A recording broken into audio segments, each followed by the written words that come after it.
La méthode Voyout, la seule méthode qui vous permet de garantir un 15 sur 20 avec seulement 8 heures de révision. Comment être heureux si rien ne dure? Quand vous avez un sujet, on ne peut pas répondre par oui ou par non. Dans une dissertation de philo, il y a un plan en 3 parties que je vais vous donner. C'est toujours le même plan. Et vous savez quoi? Ces 3 parties correspondent aussi au sujet où vous pouvez répondre par oui ou par non, qui est quand même une majorité de sujets. Je dirais, allez, 90% des sujets au baccalauréat, c'est des questions où vous pouvez dire oui ou non. Donc la méthode Voyout s'applique très simplement. 10% des sujets, ce sont des questions y a-t-il, qu'est-ce que, en quoi, ou comment, ou pourquoi. 10% seulement. Mais de toute façon, ça ne change pas la méthode Voyout. Hein? Alors, comment être heureux si rien ne dure? Quel que soit le sujet, que l'on puisse répondre par oui ou non, ou que l'on ne puisse pas répondre par oui ou non, le grand 1, ça sera toujours nature. Le grand 2, ça sera toujours existence. Et le grand 3, ça sera toujours valeur. Donc vous notez ça sur votre feuille. Donc on va répéter 10 fois ensemble. Nature, existence, valeur. Et ça, c'est valable pour tous les sujets. Même ceux auxquels on peut répondre par oui ou par non. D'accord? Ça sera toujours le grand 1, on va parler de la nature des choses. Le grand 2, de l'existence des choses. Et le grand 3, de la valeur des choses. Donc quel que soit votre sujet de disserte au bac, que ça soit demain ou le 18, vous avez toujours dans la tête... Et on le répète 10 fois. Nature, existence, valeur. Nature, existence, valeur. À haute voix, les amis. Et nature, existence, valeur. C'est bon, c'est rentré dans votre crâne? Qu'est-ce que ça veut dire? Nature, ça veut dire que vous allez analyser les choses du sujet. On ne sait pas de quoi parle le sujet. Les mots du sujet, les concepts auxquels renvoie le sujet, vous allez les analyser à la loupe. Au microscope, vous allez essayer de comprendre qu'est-ce que c'est. Donc vous pouvez noter, grand 1 c'est toujours nature, 2 points, qu'est-ce que c'est? Si on parle du temps, qu'est-ce que c'est le temps? Si on parle du bonheur, qu'est-ce que c'est le bonheur? Si on parle de la vie, qu'est-ce que c'est la vie? Si on parle du plaisir, qu'est-ce que c'est le plaisir? Si on parle de la mort, qu'est-ce que c'est la mort? Nature, c'est la nature des choses dont le sujet parle. Et donc, quelle que soit votre première partie, que ça réponde oui au sujet ou non, ou que ça ne réponde pas au sujet, enfin, par oui ou par non, ce sera toujours la nature des choses. Vous allez étudier ce que sont les choses en elles-mêmes. Vous allez étudier la définition de ces choses et comment ces choses existent. Alors, c'est là où vous pouvez faire des distinctions conceptuelles. On a vu ça, et il y a une playlist qui existe dans la playlist Bac Philo. Vous avez une petite vidéo sur la distinction conceptuelle. Vous allez pouvoir, puisque vous allez étudier la nature, vous allez pouvoir distinguer la chose dont le sujet traite de choses qui seraient similaires, qui seraient proches. Prenons par exemple notre sujet. Alors, je vous remets le sujet, notez-le bien. Hein. On recopie le sujet en haut de toutes ces pages de brouillon au bac. D'accord? Prenez le temps de le recopier. Et il y a un point d'interrogation. Comment être heureux si rien ne dure? Donc là, on voit bien qu'on va parler du bonheur. D'accord? Heureux. Et puis rien ne dure, on va parler de la finitude, du fait que les choses ont une fin. De la mort, si vous voulez, de la fin des choses. On va dire la finitude. Comment être heureux si rien ne dure? Dans le grand 1, vous allez essayer d'expliquer c'est quoi le bonheur et c'est quoi la finitude. N'oubliez pas, quand il y a 2 mots dans le sujet, ce qui est très très courant, il y a toujours 2 mots en général, vous traitez toujours les 2 mots ensemble. Vous n'en laissez pas un de côté. C'est toujours le bonheur dans l'idée de la finitude. En fait, je vais transformer mentalement le sujet pour faire l'intro en « Est-ce qu'on peut être heureux si rien ne dure ?» Peut-on être heureux si rien ne dure? Ma thèse, c'est oui. D'accord? Ce que les gens vont en penser, c'est oui. Donc ça veut dire 2 choses. Quand vous dites au sujet on répond oui, ça veut dire 2 choses. La première chose, ça veut dire que votre première phrase va présenter la doxa, l'opinion, qui est de dire oui au sujet. Hein? L'opinion, votre première phrase d'introduction, c'est toujours une réponse au sujet. Elle peut être non ou elle peut être oui, mais en fait on répond au sujet en disant on pense spontanément que oui. D'accord? On va le formuler bien sûr autrement. Ça veut dire une autre chose que de savoir l'opinion commune. Ça veut dire que votre première partie, dans votre développement, la première partie, c'est aussi oui, d'accord? C'est aussi répondre oui. Donc, quand vous trouvez l'opinion, vous dites oui en première phrase d'intro et vous dites oui dans votre première partie. Nous pensons spontanément que la finitude humaine, et là je retraduis le mot de rien ne dure, que la finitude humaine et le fait que les choses soient périssables, rien ne dure, nous pensons spontanément, ça veut dire que c'est l'opinion, c'est pas vous, hein. Nous pensons spontanément que la finitude humaine et le fait que les choses soient périssables ne peut en rien être une entrave à notre plaisir de vivre virgule, à notre envie de savourer le monde, virgule, à notre quiétude intérieure. Plaisir de vivre, envie de savourer le monde, quiétude intérieure, ce sont des reformulations du mot être heureux. Je n'ai pas besoin de définir, en fait je reformule les thèmes du sujet, mais j'en mets beaucoup pour que le professeur puisse dire « Ah, il a pensé à ça, il a pensé à ça ». Donc vous voyez, ça c'est une astuce géniale. En une seule phrase d'intro, celle que je viens de vous improviser, en une seule phrase d'intro, vous pouvez donner l'impression que vous êtes déjà dans une analyse du sujet avec des définitions, des mots clés du sujet, comme le mot « heureux ». Je n'ai pas dit le sujet, je n'écris pas le sujet. Je le reformule tout le temps, tout au long de ma copie. C'est une des grandes astuces, d'accord? Donc là, j'ai vraiment... Voilà, en fait, j'ai dit oui. Peut-on être heureux si rien ne dure? D'accord? Je dis oui. Je dis oui. On pense spontanément que ça n'empêche pas de goûter la vie, d'avoir une sérénité intérieure, d'avoir une quiétude. Et ça, c'est ce que les gens pensent en général. Jusque-là, vous comprenez, en une seule phrase, j'ai quasiment expliqué ce que veut dire le mot heureux. J'ai quasiment expliqué ce que veut dire l'autre terme du sujet, c'est-à-dire rien ne dure. J'ai parlé de finitude humaine, mais ça ne me suffisait pas parce que rien ne dure, c'est pas que les hommes, c'est aussi les choses. Rien ne dure. Une aventure ne dure pas, un voyage ne dure pas. Donc c'est pas que la finitude humaine, c'est le fait que les choses soient périssables. Donc j'ai reformulé. Donc cette phrase que je viens de vous improviser est un modèle du genre. Ok, ça c'est la première phrase, d'accord? J'ai déjà montré que je maîtrise totalement les termes du sujet, ça me fait pas peur. Donc quel que soit le sujet, notez ça. Demain, si vous passez le bac demain, vous allez dès la première phrase dire l'opinion commune et dans le même coup de la première phrase, déjà essayer de reformuler les termes du sujet. Si ça parle de paix, vous allez parler d'absence de guerre, vous allez parler d'harmonie mondiale, etc. Vous reformulez le sujet. Deuxième phrase, c'est-à-dire une phrase avant la problématique, c'est la troisième phrase, la problématique. Deuxième phrase, vous allez montrer que ça ne se passe pas comme ça. Vous allez foutre le bordel. Une disserte de philo, c'est poser des choses et donner un grand coup de pied dedans pour semer le chaos dans ce que vous avez posé. Et ensuite, vous remettez de l'ordre et vous désordonnez. Et vous remettez de l'ordre et vous désordonnez. C'est ça une bonne disserte de philo. C'est pas j'ai réponse à tout, c'est je réponds, je détruis ma réponse, je re-réponds, je détruis ma réponse, je re-réponds, je détruis ma réponse. Et pour détruire sa réponse, rien de tel que de remettre en question ce qu'on vient d'affirmer. C'est pour ça qu'il y a 3 parties. La deuxième partie était une remise en question de la première partie et la troisième partie était une remise en question des 2 premières parties. Et là, vous mettez un petit mot. Alors ça peut être, notez-le, toutefois, cependant, pourtant, néanmoins. D'accord? 4 choix. Et nous pensons spontanément, vous n'êtes pas obligé de dire toujours ça. Vous pouvez dire, dans l'opinion commune, il semble évident que. Ça peut être une première amorce. Dans l'opinion commune, il semble évident que.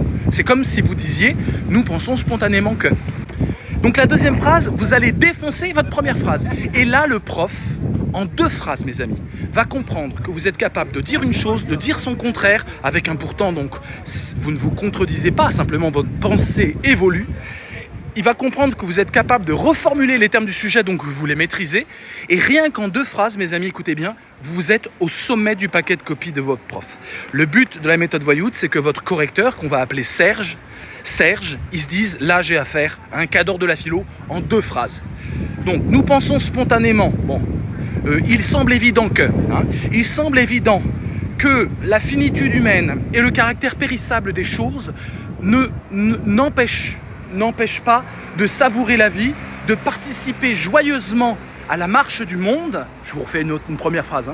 De participer joyeusement à la marche du monde et d'obtenir une sérénité intérieure durable. D'accord? Le bonheur, sérénité intérieure durable. Ok?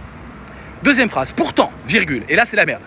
Et là vous allez dire exactement l'inverse, d'accord? En 2 phrases, pourtant, virgule, ce qui est voué à s'éroder et à disparaître peut laisser un goût amer, virgule, une mélancolie tenace, virgule, une désespérance profonde, capable de nuire à l'émerveillement que nous avons devant les beautés de l'existence. Voilà une deuxième phrase. Vous avez vu, j'ai encore reformulé les termes du sujet. L'intro, les amis, elle se fait au brouillon. C'est la seule partie de votre disserte de demain que vous allez faire au brouillon, cette phrase, et que vous allez recopier. Donc vos phrases, elles doivent, waouh, ça doit déménager. Si vous réussissez l'intro, vous réussissez votre copie. Après la méthode Vayout, c'est une évidence. Hein, donc c'est très très important l'intro, j'insiste. Je vous rappelle, dès que l'épreuve commence, vous avez un réveil matin devant vous et vous le mettez à 0 heure. Donc de 0 à 20 minutes, c'est analyse du sujet. De 20 minutes à 40 minutes, c'est votre intro, d'abord au brouillon et ensuite que vous recopiez. Il faut aller vite, hein. C'est 20 minutes. Donc déjà, l'intro, elle est finie et vous êtes à 0,40. Sur 4 heures, vous êtes à 0,40 quand l'intro finit. Et tous les voyous finissent à 0,40. C'est clair ? Faut-il reformuler le sujet avec des synonymes? Exactement. Et t'as vu, j'en mets plusieurs. T'as vu, c'est pas juste un synonyme, parce que ça, c'est casse-gueule. Le prof dit, mais oui, mais t'as vu un truc, mais t'as pas vu l'autre truc. Donc moi, j'essaie de mettre, je mets des virgules, hein, et je déplie le sujet. Il y a que dans l'intro, et surtout dans les premières phrases, que tu fais ça. Après, t'en as rien à foutre. Mais dans l'intro, faut montrer que, waouh, t'as tout vu, t'as tout conçu. Ok ? Et la troisième phrase du sujet, mes amis, les profs de philo disent que formuler le sujet avec les notions appris en cours. Les profs de philo disent un truc où tu auras 12 maximum. Moi, tu auras 20 maximum. Voilà, tu choisis ton camp.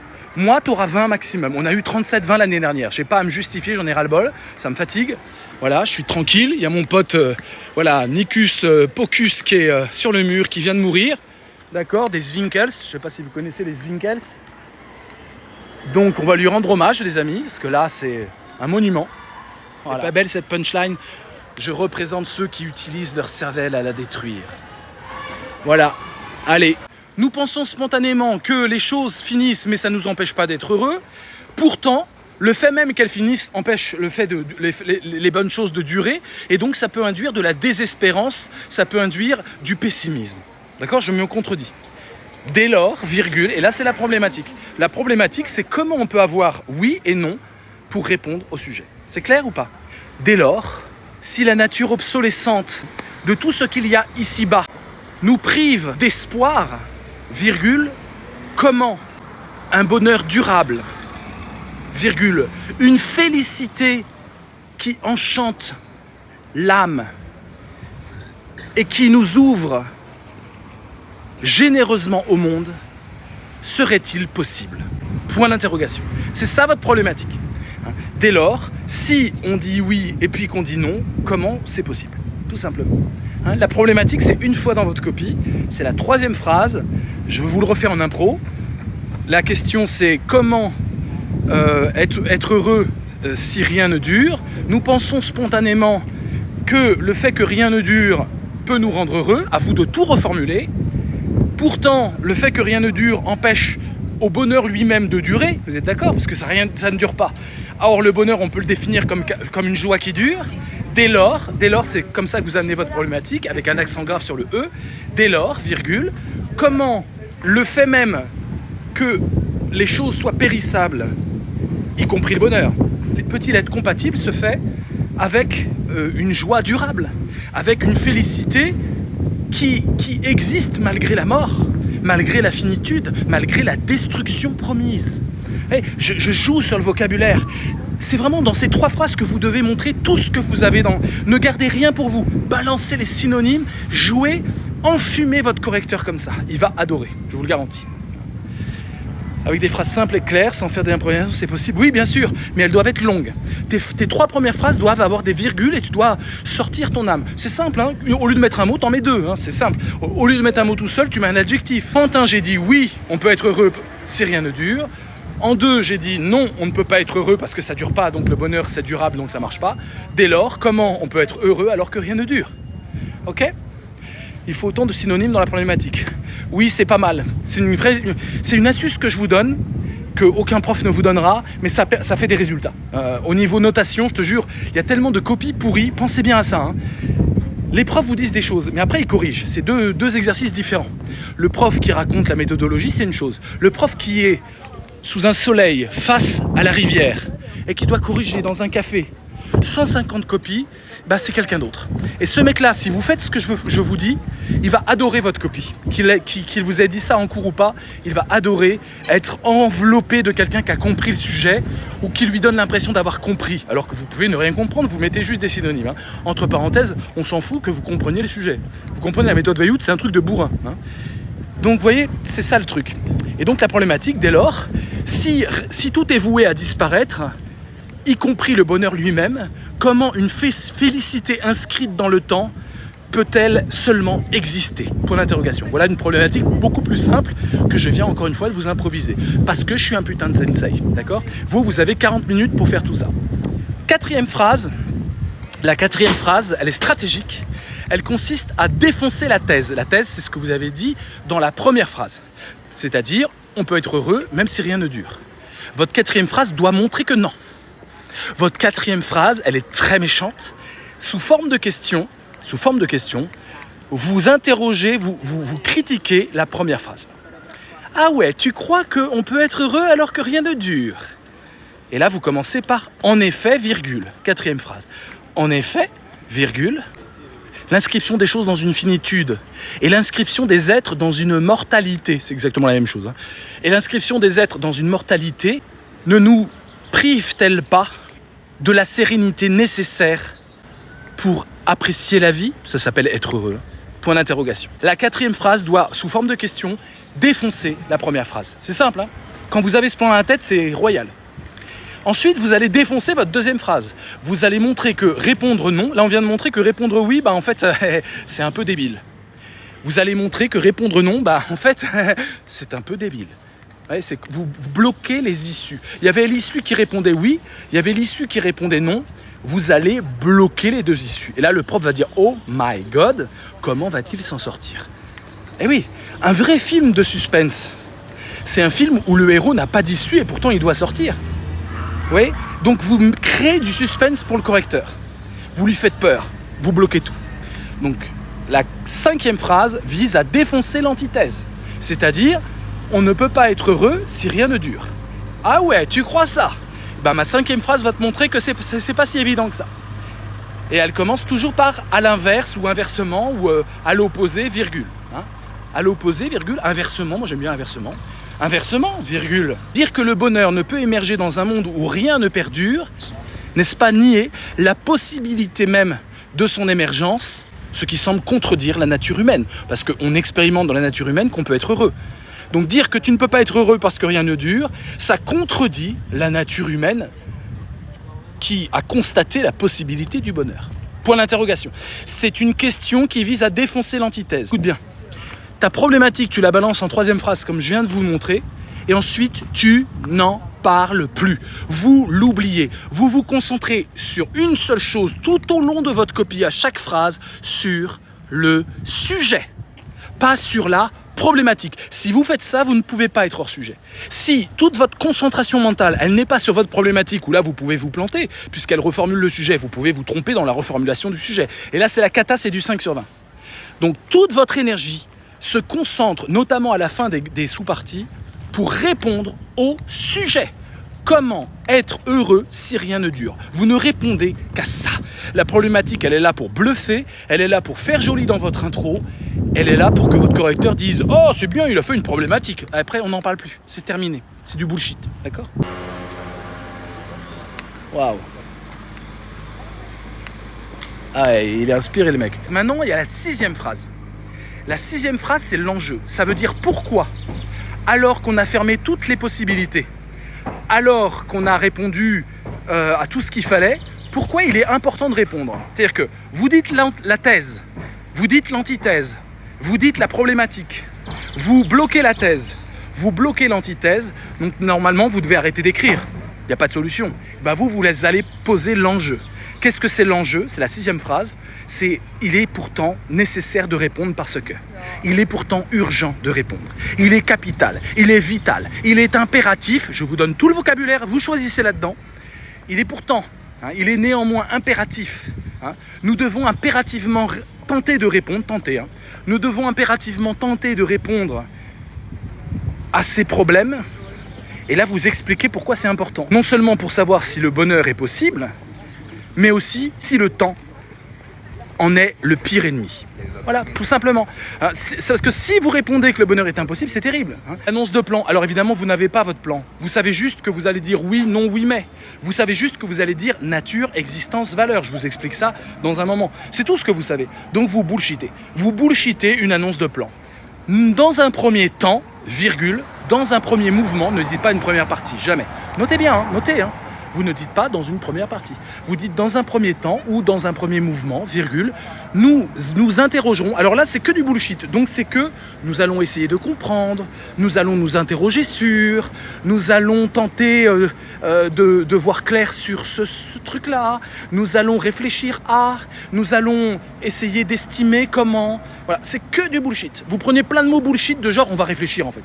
Dans un premier temps, alors c'est la nature, hein. La premier temps c'est nature. Qu'est-ce que c'est le bonheur et le fait que rien ne dure. Dans un premier temps, nous réfléchirons sur le caractère périssable et ses liens avec un bonheur inscrit dans la durée. Voilà, j'ai bullshité. Mais voilà, on réfléchit sur la nature des choses. Nature. Virgule.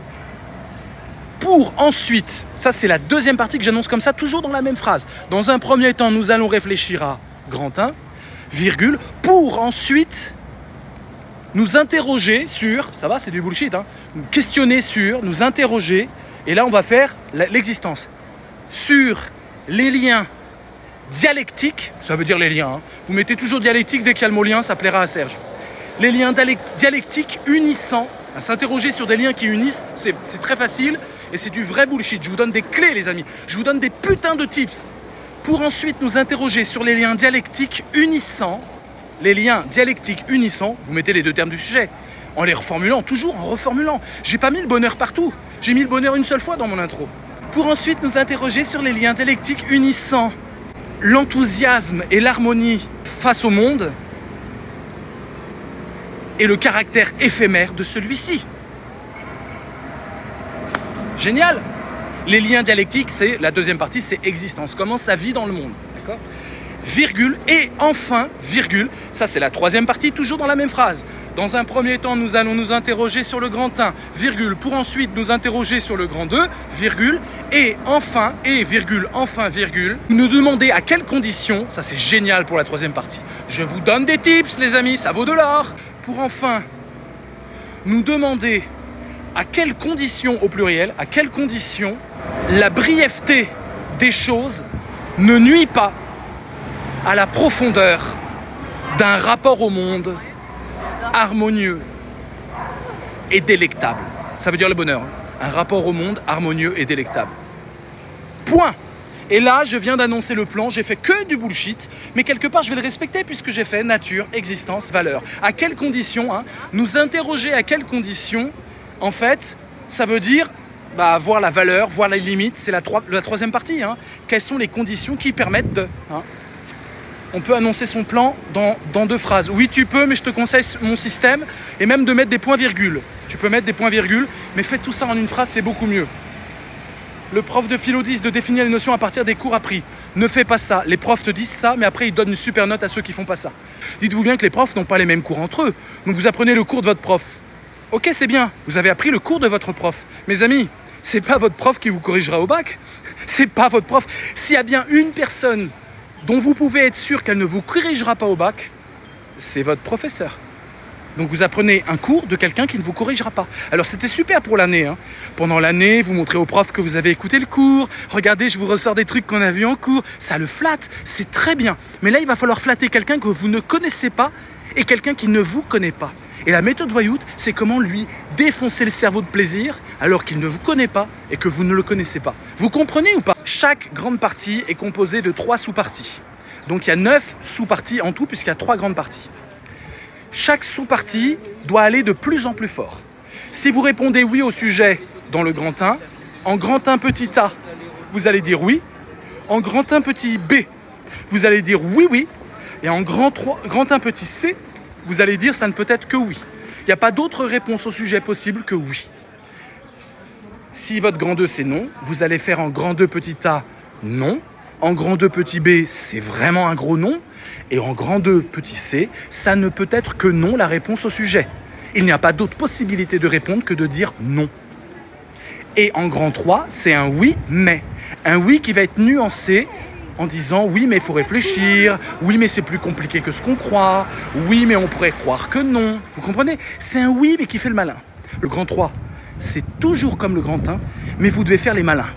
Et vous faites tellement le malin que en grand 3 petit c, votre dernière sous-partie de la dernière partie, vous devez dire sans la philo, on ne peut pas réussir ce que le sujet pose. C'est-à-dire, comment être heureux si rien ne dure en philosophant. Votre grand 3 petit c, c'est il n'y a que par la philosophie que je peux accepter à la fois la finitude, le fait que les choses soient périssables, disparaissent, soient détruites, soient corrodées, soient érodées, s'effilochent, et à la fois le fait que je peux, par la simple contemplation de ces choses qui disparaissent, nourrir un sentiment intérieur de béatitude. D'accord ? Je vous ai encore reformulé le sujet, mine de rien. J'ai pas dit bonheur, j'ai dit béatitude, les amis. Eh oui. Alors, je continue mon idée de développement. Écoutez bien. Le développement est composé donc de 3 grandes parties, divisées en 3 sous-parties qui sont de plus en plus fortes. Qu'est-ce que vous mettez dans une sous-partie ? C'est la question que vous me posez. Et Yasser, c'est pour ça que tu m'as contacté sur Instagram. C'est très simple. Vous allez utiliser les 12 références que vous avez appris par cœur, qui sont dans la playlist TikTok, 52 références. Vous pouvez très bien en apprendre 9. 9 pour demain, c'est facile. Ça dure 3 minutes. Ces références, vous les choisissez au hasard. Pas besoin de vous prendre la tête. Il y en a 42 qui sont référencées. Vous en prenez 9 si vous avez le bac demain et que vous n'avez rien foutu. Et vous les apprenez par cœur au hasard. Tiens, je vais prendre la numéro 8. Tiens, je vais prendre la numéro 20. Tiens, je vais prendre la numéro 25. Tiens, je vais prendre la numéro 30. Au hasard. Vous pouvez même décider des numéros de 1 à 42 avant même d'aller voir la playlist 52 références. Alors, les références des 12 références, ou des 9 si vous n'en avez que 9, ces références-là, vous ne les casez pas toutes. C'est pas parce que vous avez 9 références que vous connaissez par cœur que vous allez mettre dans votre copie ces 9 références. Vous allez évidemment choisir celles qui résonnent plus ou moins lointainement avec le sujet. Est-ce que c'est clair ? Dans votre copie, vous devez en mettre 4, 5, 6 et maximum 7, les amis. 8 si vraiment elle tombe trop bien. Vous allez être génial aux yeux de Serge, votre correcteur, parce que vous allez citer des choses qui ne sont pas évidentes quand on lit le sujet. Alors que tous les autres qui sont scolaires, ils ont toutes les références qu'il faut pour dire le cours et sortir le truc trop bien qui va vraiment trop bien avec le sujet. Et c'est bof, et c'est nul, et c'est chiant, et on s'emmerde. Mais vous, on va pas s'emmerder parce que sur un sujet sur le droit, vous allez parler d'amour parce que votre référence, elle parle d'amour. Mais toujours liée au sujet, bien sûr. Et là, Serge, il va dire, putain, c'est la première copie sur mes 150 copies où le mec, sur le sujet sur le droit, il parle de l'amour. Waouh! Sur un sujet sur la technique, vous allez parler de mélancolie. Et là, Serge, il va dire, putain, c'est la première copie sur mon paquet de 150 copies où il est question de technique et l'autre, il dit, on peut être mélancolique avec un portable à la main. La mélancolie, c'est finalement l'idée que je ne suis pas vraiment avec les gens, mais je suis derrière mon écran. Et dans un monde où la technologie règne, eh bien, ça peut nous rendre tristes et solitaires. Waouh! Ça, c'est grâce à votre référence sur Victor Hugo. La mélancolie, c'est le bonheur d'être triste. Vous voyez, vous comprenez ? Donc, ce qui va rendre votre copie géniale. Être génial, c'est important pour avoir 20. On ne peut pas avoir 20 si vous ne donnez pas l'illusion d'être géniaux. Vous allez être géniaux, mes voyous, parce que vous allez justement essayer de caser des références qui ne sont peut-être pas évidentes à caser. Attention, on ne case pas toutes les références, on en case maximum 8. On en case de 4 à 8, en moyenne 6. Vous en mettez 5, 6, 4, 7. Ok ? Si vous placez 6 références, il vous reste quand même 3 sous-parties qui n'ont pas de référence. Qu'est-ce qu'on met dedans ? C'est une question légitime et je vous remercie de l'avoir posée. Eh bien, vous mettez une analyse, une distinction conceptuelle. Comment être heureux ?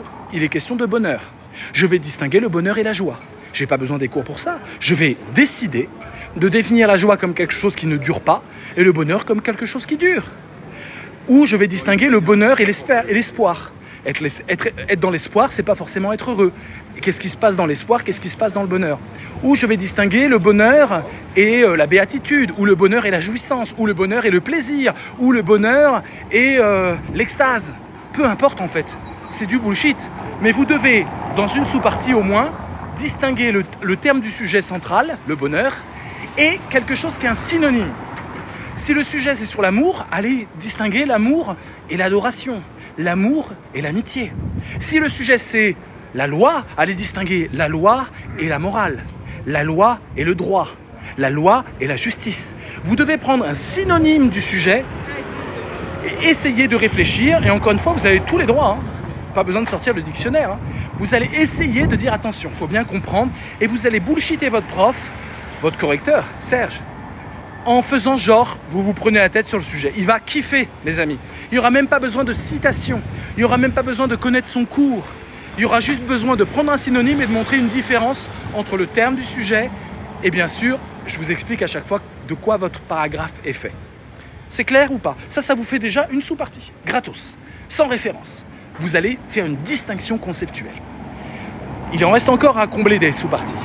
Vous allez faire une analyse, on va dire, du présupposé du sujet.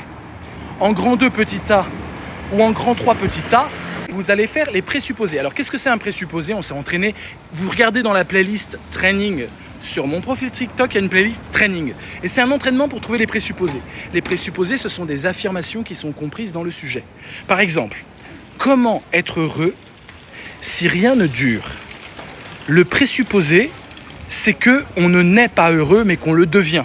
Puisqu'on demande comment être heureux. Si je suis tout le temps heureux déjà, ça ne se prête pas trop à ça. Le présupposé surtout à interroger là, c'est rien ne dure. Mais c'est faux de dire que rien ne dure. On peut très bien montrer des choses qui durent. La vie dure, alors peut-être qu'elle ne dure pas sur des millions d'années, mais la vie elle existe. Le soleil il existe, la nature elle existe, même si elle peut être atteinte, il y a quand même un ciel bleu, il y a quand même des arbres. Et même la relation à l'autre, les émotions qu'on a, elles durent dans le souvenir, elles durent dans la mémoire. En tout cas, elles durent jusqu'à ma mort, donc je peux être heureux. Donc rien ne dure, mais c'est faux. L'autre dure dans mon cœur, l'autre dure en moi. Et donc vous comprenez que le sujet, il affirme un présupposé, quelque chose qui n'a pas été pensé, comme étant une évidence. Rien ne dure, c'est une évidence. C'est faux ce que tu dis. Le sujet ment. Mes amis, tous les sujets de philo mentent. C'est ça le présupposé. Et vous devez le dire dans votre copie. Alors là, je vous garantis, vous gagnez 5 points. Si vous faites ça, les amis, vous gagnez 5 points d'office. Parce que personne ne le fera. Il n'y a que les voyous et quelques autres élèves qui vont le faire. Sur 150 copies, il y en a 10 qui vont le faire. 10. Et ça vous fait gagner un max de points. C'est trop facile à faire. Et là, je vous renvoie pour vous entraîner aux trainings. On a une playlist sur TikTok. C'est les trainings, les entraînements. Et vous allez regarder des exercices. Vous devez comprendre ce que le sujet affirme en posant une question. Comment être heureux si rien ne dure? Oh, qui t'a dit que rien ne durait? D'où tu sors ça? D'accord? Vous comprenez? Vous en avez pour une sous-partie. Donc il y a 9 sous-parties. Vous avez déjà vos 6 références que vous casez. Vous avez déjà une distinction conceptuelle, le mot du sujet avec un mot synonyme. Vous montrez que c'est pas pareil. Et c'est important de le savoir. Bien sûr, je vais vous expliquer encore une fois de quoi sont composées vos sous-parties. Vous bullshitez, hein. C'est très important de distinguer le bonheur de la joie, blablabla. Écoutez bien, chaque fin de sous-partie, il y en a 9, hein. Chaque fin de sous-partie, vous répondez oui, non, oui, mais au sujet. Vous ne le dites pas oui, hein, bien sûr. Hein. Vous dites on peut être heureux, et vous reformulez toujours. Hein. On peut atteindre une certaine béatitude, même si l'univers entier disparaît, parce que nous sommes faits avec de la mémoire, et que la mémoire fait durer l'éphémère. Point! Punchline! Mes amis, vous pouvez donc remplir vos 9 cases, vos 9 sous-parties, avec les 6 références que vous casez, qui sont dans vos 12 références, avec l'analyse d'un présupposé ou deux, avec l'analyse d'une distinction conceptuelle, et puis avec tout ce que vous avez appris tout au long de votre scolarité. Si vous vous rappelez d'une pièce de Molière, eh ben vous pouvez citer cette pièce de Molière. Si vous avez joué du Musset, du Alfred de Musset, vous connaissez même encore 2-3 phrases par cœur, vous les casez dans votre copie. Si vous vous souvenez d'un cours en anglais où on vous a parlé d'un truc culturel en anglais, vous pouvez le mettre dans votre copie. Si vous vous souvenez très bien d'un cours en histoire géo, vous pouvez le mettre dans votre copie. Si vous vous souvenez d'un truc que vous avez vu en français, un livre que vous avez peut-être parcouru, vous pouvez le mettre dans votre copie. Si vous avez vu en SVT un truc vraiment technique sur l'anatomie d'un animal qui permettrait de répondre au sujet, vous pouvez le mettre dans votre copie. Si en italien ou en espagnol, vous connaissez un auteur et vous connaissez 3 vers de cet auteur comme Federico García Lorca, vous pouvez le mettre dans votre copie. Si il vous souvient encore que dans Racine, il y a une phrase qui dit ceci ou cela, vous pouvez le mettre dans votre copie. En fait, tout ce que vous voulez, vous pouvez le mettre dans votre copie. Donc arrêtez de chialer en disant « Je sais pas quoi mettre pour mes sous-parties » parce que vous êtes le cul sur une chaise depuis que vous avez 3 ans jusqu'à 17 ans. Et tout ce que vous avez appris le cul sur une chaise, vous pouvez le mettre dans votre copie de philosophie pour le bac de juin 2024. Est-ce que c'est clair ou je dois le répéter? Et ce que je vous conseille aujourd'hui, c'est de prendre une demi-heure en faisant un peu le résumé de tout ce que vous avez vu et que vous avez retenu de votre scolarité. Ah, j'ai lu Le Grand Moulin. Ah, j'ai lu Le Rouge et le Noir. C'était de qui déjà? Ah, je sais plus c'est de qui. Qu'est-ce que je fais quand je sais plus c'est de qui? Je prends mon doigt, j'appuie et je demande à ChatGPT, Le Rouge et le Noir, c'est de qui? C'est de Stendhal. Et qu'est-ce qu'il dit déjà dans le roman que j'ai lu en 5e, mais je m'en souviens pas? Il dit ceci, ceci, ceci. Merci ChatGPT. Ça va, c'est clair? Donc vous vous rafraîchissez la mémoire de tout ce qui vous reste de votre scolarité en termes de livres, en termes d'auteurs, en termes de dates historiques, en termes de noms. N'allez pas apprendre des trucs nouveaux, c'est juste de la révision de ce que vous avez déjà dans la tête et vous demandez à ChatGPT de vous rafraîchir la mémoire. Ah. Peut-on citer du rap? Non, non, non. Et il y a plein de profs qui disent ah bah oui, parce qu'ils veulent se la jouer jeune. Ah ouais, c'est bien de citer des raps, moi je cite Booba. Booba, c'est un enculé, va te faire enculer, d'accord? C'est clair? Tous les rappeurs, c'est des connards d'enculés, d'accord? Tu les mets pas dans ta copie de philo, c'est clair ce que je te dis? Putain de merde, je les fume tous un par un, ils ont rien dans la tronche, c'est des capitalistes de merde qui pensent juste à être plus royalistes que le roi, qu'ils aillent tous se faire baiser, d'accord? C'est clair? Y a pas de rappeur en philo, putain de merde! Ah ça va, je suis calmé, ça va, revenez les amis. Il n'y a pas à expliquer, tu mets pas de rap dans ta copie et tu mets que des choses mortes. Des auteurs qui sont morts, des pièces de théâtre qui sont mortes, des films qui sont morts. Ah, ils doivent être morts, tu mets que des cadavres, d'accord? Et c'est pas pour ça que tu dois mettre Tupac dans ta copie. Ok? Calmez-vous, t'as raison, t'es la voix de la sagesse mec. T'es la voix de la sagesse putain, t'as raison. Hein? Comment se calmer quand rien ne dure, putain. Genre V pour Vendetta, tu la mets pas dans ta copie, c'est pas mort. Les gens sont pas morts. Faut que tout le monde soit mort pour que tu mettes une chose dans ta copie. C'est simple. Voilà. Donc tu mets pas du Orelsan, tu mets pas du PNL, tu mets pas du SCH, tout ce qui a 3 lettres déjà tu les mets pas. On peut mettre du Jules. Bon allez là vous me chauffez là. Le H c'est bon. Là vous me chauffez les amis. Là vous me chauffez. Vous faites exprès parce que ça vous défoule. Mais on se défoule ensemble. Hein. C'est un bonheur. Pas intéressant. Ce qui compte, c'est ce qu'on a dans la tête. C'est pas. Et quand on a des abdos à la place du cerveau, les amis, c'est pas intéressant. C'est pas intéressant. Booba, ça ne passera jamais en philo, d'accord? Même s'il y a des petits mecs à la Sorbonne qui, pour flatter la street viriliste, ont dit que Booba, il y avait des figures de style incroyables. Mais ça, c'est clique, c'est la clique, ça. Clique, c'est que des. Ils prennent toujours des petits bourges qui sont en fantasme sur des gros biscottos de mecs de banlieue. C'est leur délire, c'est la clique. C'est tous des. Voilà, ils sont tous dans ce trip-là. Mais laissez tomber, c'est de la merde en boîte. C'est de la merde en boîte. Alors, Yasser qui attend. T'as raison, Nolan. T'as raison. Depuis tout à l'heure, Yasser, il est là, il est mort. Il est là, mais putain, il va nous cracher le morceau. Je te le crache. Bon, alors, on y va, les amis. Un peu de sérieux. Chaque sous-partie, tu reprends sous forme interrogative. T'es pas obligé de faire de la question. Tu reprends le sujet, d'accord? Tu avances et tu dis pour comprendre cela, il faudrait nous interroger sur, nous devons essayer de comprendre. C'est toujours tenter de comprendre, essayer de réfléchir. Et tu sais que toi, tu vas par exemple citer, pas Booba, citer une référence, d'accord? Tu as une référence parmi les 12 que tu as, ou les 9. Tu as une référence, tu sais que tu vas la citer. Tu sais que c'est à ce moment-là que tu vas la citer. On est d'accord? Ou tu sais que tu vas faire ta distinction conceptuelle. Amour n'est pas amitié. Le bonheur n'est pas la joie. D'accord? Donc tu sais que tu vas citer ta petite référence. Donc du coup, tu es en position de force. Serge, il ne sait pas de quoi tu vas parler dans ta sous-partie. Toi, tu sais de quoi tu vas parler dans ta sous-partie. Tu es d'accord que tu as l'avantage. Le tout, c'est de transformer cet avantage en point victorieux pour ta note finale. Donc toi, tu sais que tu vas parler, par exemple, de Victor Hugo qui dit « La mélancolie, c'est le bonheur d'être triste ». Le sujet, c'est comment, écoutez bien, le sujet, c'est comment être heureux si rien ne dure. Toi, tu as Victor Hugo qui dit « La mélancolie, c'est le bonheur d'être triste ». Donc, c'est un bonheur. La mélancolie, c'est un bonheur. C'est le bonheur d'être triste. Si rien ne dure, t'es d'accord que tu es triste? T'es d'accord? Si rien ne dure, t'es triste. L'amour finit, l'amitié finit, tu finis, tout fout le camp. Donc, même dans la tristesse du fait que rien ne dure, il est possible d'être heureux. Ça s'appelle la mélancolie pour Victor Hugo. Ok, c'est clair? Magnifique référence parmi les 12 références. La mélancolie, c'est le bonheur d'être triste. C'est assez génial comme référence.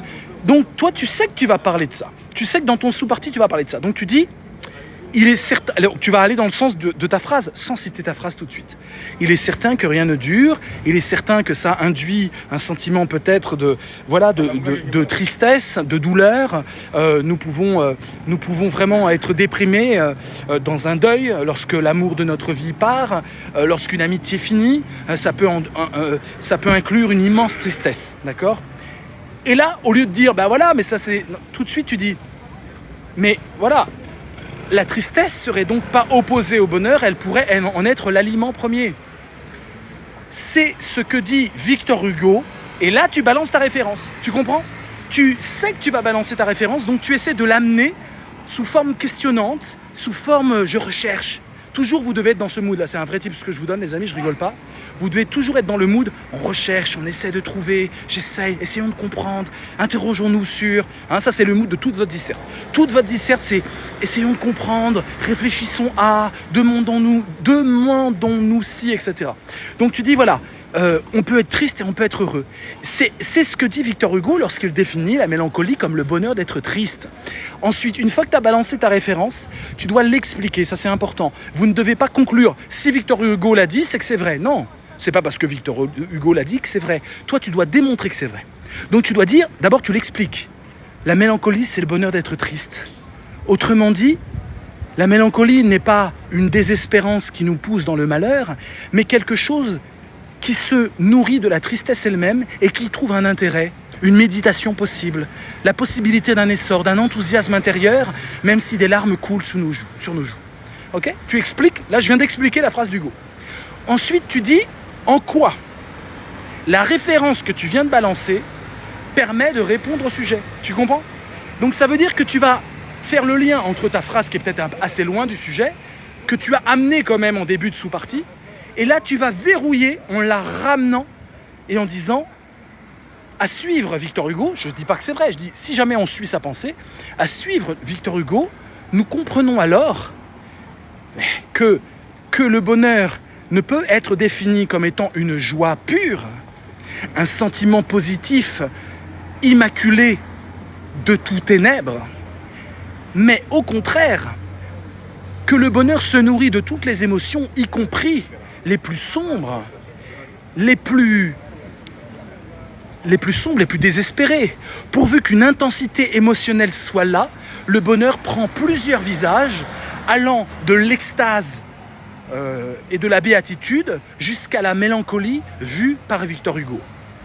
Et ensuite, tu vas répondre au sujet, mes amis, au sujet. Comment être heureux alors que rien ne dure? Réponse de Victor Hugo et votre réponse en étant mélancolique. Mes amis, c'est extraordinaire. Personne dans une copie va penser à dire mais en fait, il faut être mélancolique pour être heureux alors que rien ne dure. Mais en fait, vous voyez bien que la réponse, elle est exceptionnelle. Et ça, c'est parce que vous êtes forcé à balancer votre citation. Ça va vous donner des punchlines finales de paragraphes exceptionnels. Et donc, à la fin de ton paragraphe, tu vas tout simplement dire si nous voulons accéder à une forme de bonheur, une joie durable, qui nous porte au-devant du monde et nous permet de nous tenir debout. Nous ne devons pas rejeter la tristesse, mais au contraire l'accepter et nous délecter de sa charge émotionnelle. Nous devons être mélancoliques pour que le bonheur dure dans un monde où rien ne dure. C'est une punchline. Drop the mic. Booba peut aller se rhabiller. Va te rhabiller, Booba. Va te rhabiller, on a compris, va te rhabiller. Booba va se rhabiller, parce que lui, il n'est pas capable de ça. Il n'est pas capable. Lui, il a besoin de clash pour exister. Donc nous, on n'a pas besoin de clash, on a besoin juste de philosophie. Et on existe même sans ça. Et donc, du coup, ciao. On doit être mélancolique. T'imagines la puissance Yasser. Donc, je répète, votre sous-partie, les amis, votre sous-partie est composée d'un questionnement qui ensuite a comme réponse la référence. La référence, vous l'expliquez, vous expliquez en quoi elle répond au sujet et vous terminez par une magnifique punchline qui répond au sujet. Est-ce que c'est clair? Le présupposé. Nous devons nous arrêter sur un point. Nous demander comment le bonheur peut se maintenir dans un monde où rien ne se maintient, je reformule le sujet, c'est présupposer, ER, hein, c'est présupposer, c'est sous-entendre, je te donne tous les verbes, c'est présupposer, c'est sous-entendre, c'est affirmer sans l'avoir démontré, c'est apostrophe EST, c'est affirmer sans l'avoir démontré que rien ne dure, que tout est périssable, que tout est obsolescent, que tout va finir par disparaître. Et là, c'est là où tu mets le or. O-R, comme de l'or, pas avec un H. O-R. Or, cela ne va pas de soi. Voilà comment tu mets le présupposé, Yasser. Nous dire que rien ne dure, c'est un présupposé. Or, cela ne va pas de soi. Point. En effet, n'oublie pas les petits mots. Or, en effet, mais où est donc orni car pour, puis, néanmoins, pourtant, tous ces petits mots, ça vaut de l'or en philo. Ça montre que vous avez une pensée articulée, alors qu'en fait, c'est du bullshit, on n'en a rien à foutre. Hein. Donc, or, cela ne veut pas de soi, point. En effet, virgule, il y a bien des choses qui durent le temps de notre existence humaine. 2 points. L'amitié, qui peut résonner même après la mort à travers la mémoire, virgule, les saisons qui se suivent, l'amour de la nature, la société qui est inscrite dans une durabilité supérieure à la longévité de la personne, virgule, la transmission des générations. Tout ça, ça dure. Il y a transmission. Le contenu qu'on transmet, lui, ne dure pas, mais par contre, il y a vraiment une transmission. Tu vois? Et donc, tu viens de démontrer que ça va pas. Et ensuite, tu dis, et là tu vas creuser. Dans ta sous-partie où tu t'analyses le présupposé, tu vas montrer que c'est n'importe quoi. Tu vas dire, mais oui, en effet, la mémoire permet de garder en soi des choses qui sont éphémères dans la vraie vie. Nous devons donc séparer la matérialité du monde, vouée certes à disparaître, mais qui peut survivre à la mort de l'individu. Et puis, l'âme, le corps et l'âme. Dans l'âme, l'âme est un processus qui anime la personne, qu'on appelle ça le cerveau en neurosciences ou l'âme. Et on est bien conscient qu'on a quelque chose qui permet de faire perdurer les choses en nous, dans notre souvenir actif, alors qu'elles ne sont plus devant nos yeux. Et blabla, et blabla. Et blabla. Et ensuite, tu finis par répondre au sujet. Nous comprenons désormais, nous comprenons dès lors comment, alors que tout est voué à disparaître, les choses peuvent persister en nous à travers notre mémoire active et nos souvenirs bienheureux. Tu vois, tu finis par toujours une punchline. Il faut vraiment soigner la phrase qui finit vos sous-parties, parce que c'est là où le mec, Serge, il va dire « Ah putain c'est bon, ah putain c'est bon, ah putain il a... » Donc, je résume l'énergie de toutes les sous-parties, mes amis, et on arrêtera le live ici. Mes amis, toutes les sous-parties, vous vous mettez dans la merde avec une question, vous vous sortez de la merde avec une réponse, ou avec une référence, ou avec une analyse du présupposé, et vous répondez au sujet selon votre plan. Je me mets dans la merde, je me sors de la merde, je réponds au sujet, une sous-partie. Je me mets dans la merde, je me sors de la merde grâce à la référence et je réponds punchline au sujet, une autre sous-partie. Je me mets dans la merde, je me sors de la merde, je réponds au sujet, une autre sous-partie. Je me mets dans la merde, je me sors de la merde, je réponds au sujet, une autre sous-partie. Je me mets dans la merde, je me sors de la merde grâce à la référence, grâce au présupposé, grâce à Molière, l'avare, grâce à vos connaissances que vous avez, et je réponds au sujet. Je me mets dans la merde, je me sors de la merde et je réponds au sujet. Je me mets dans la merde, avec moi les amis, à haute voix, on finit là-dessus. Toutes les sous-parties, je me mets dans la merde. Mais comment on peut savoir? Mais comment comprendre? Mais il y a un présupposé, ça va pas de soi. Mais qu'est-ce que c'est? Mais oh là là, c'est compliqué, ouais, je pose des questions. Ensuite, vous vous sortez de la merde. Mais Victor Hugo a dit ça. Et du coup, ça veut dire ça. Alors du coup, on comprend. Ah, la lumière. Vous mettez dans les ténèbres, la lumière apparaît, vous répondez au sujet. Vous vous mettez dans les ténèbres, la lumière apparaît grâce à Victor Hugo, grâce à moi, et vous répondez au sujet. Est-ce que c'est clair, les amis? Je crois qu'on ne peut pas faire plus clair que ce live. Vous êtes d'accord ou pas avec moi, les amis? Voilà. Selon vous, faut-il être original? Tu le seras si tu fais la méthode Wayuut. Pour des raisons que j'ai expliquées tout au long de ce live, j'ai plus de salive, les amis. Les exemples, je sais qu'il y en a plein, il y a plein de profs qui vous disent mettez des exemples. N'en mettez pas. Les amis, je vous dis, n'en mettez pas. N'en mettez pas, ça fait bébé. Ou alors vous en mettez très générique. Quand je vole à quelqu'un quelque chose et qu'il s'en aperçoit, je peux éprouver de la honte. Voilà le genre d'exemple. Si vous voulez travailler sur le sentiment de honte, c'est bien de montrer en quoi la honte peut être déclenchée. Donc c'est des exemples très génériques, mais c'est pas des exemples personnels évidemment. on s'en fout complètement de votre vie, vous n'en parlez pas. Et c'est des exemples pas bébés. Faites gaffe de ne jamais être un peu bébé avec les exemples. Ça doit être générique et vous devez parler de choses qui sont indiscutables. Un exemple n'est pas là, c'est pas une sorte de... C'est pas un cas particulier. Hein. C'est un exemple, c'est vraiment un truc que tout le monde dira, bah oui, ok. Est-ce qu'il y a des personnes qui ont eu moins de 10 avec cette... Aucune. Aucune. Ceux qui ont eu des mauvaises notes, c'est ceux qui n'ont pas appliqué la méthode et parfois ils se revendiquent de la méthode. Et c'est pour ça que j'ai besoin que vous récoltiez vos copies pour prouver que ma méthode, en fait, c'est pas la méthode. Quand vous avez dit ça avec ma méthode, c'est que vous avez par exemple fait 2 parties. Il y a 2-3 qui ont râlé sur Discord, c'est toujours en ligne. Et ils ont dit ouais, j'ai fait la méthode, j'ai une mauvaise note. Et ensuite, comme moi j'ai été voir, j'ai vu qu'ils avaient carrément zappé des sous-parties.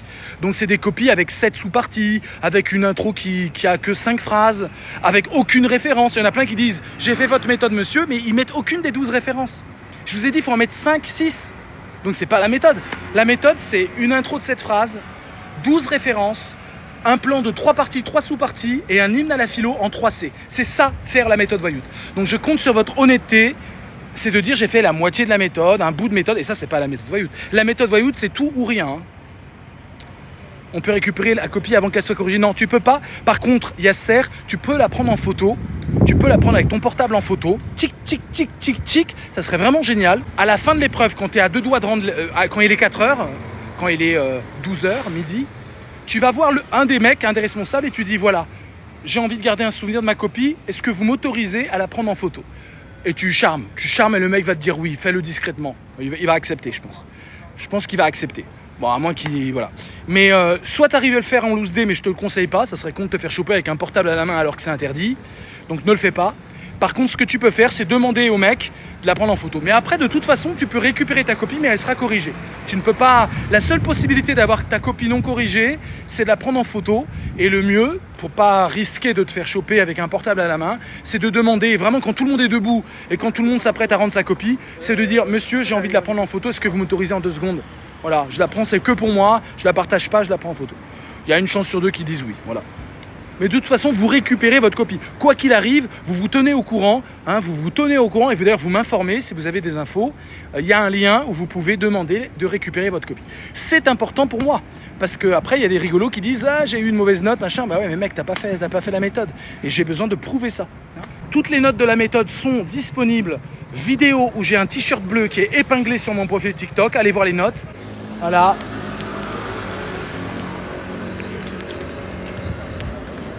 Ah, il y en a qui sont cool. Hein. Eh, vous baisez le game, hein, les amis. Vous baisez le game.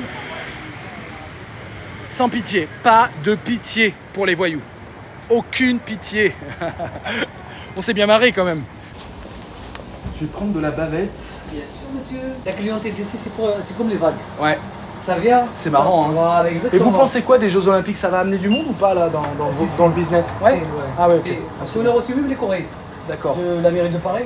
Ouais. On va essayer de faire. Super. Allez, merci monsieur, beaucoup, bonne journée. Hein. Au revoir. Au plaisir. Au revoir.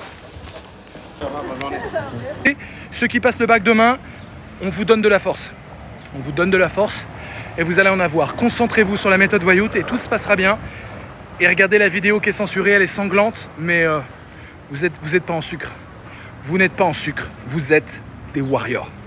La voyouterie n'est jamais finie. Et c'est pas le slogan de Booba, hein, les amis. C'est pas pareil.